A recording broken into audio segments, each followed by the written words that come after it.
Hello guys मु आज आसी जाइए काम करने एते खरा रे आउ देखी पारे आपण मैंने भी केते जोर रे खरा होची आउ एडा होची धान गुड़ा आमे पैकिंग कर सारिछु दाना गुड़ा को तापर देखी पारे एटा सिलाई सिलाई करा जीवो तापरे तापरे आमे ए सब गाड़ी लोड करा तो आपण माने नेक्स्ट वीडियो रे देखि पारबे।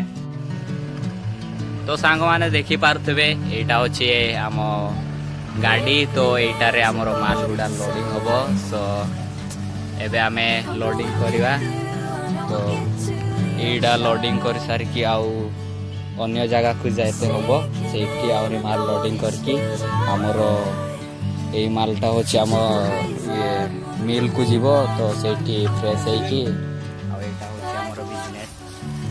प्राय आमर दिने को हूँ बिजनेस रे प्राय इनकम 1 टंका तो आपण मैंने भी काम करने चाहती तो आपण मैंने कांटेक्ट करें आमर बिजनेस रे काम करें सो आपण मानकु धान दरकार तो कांटेक्ट करें कांटेक्ट नंबर नेक्स्ट वीडियो रे देवा सो बाय गाइस।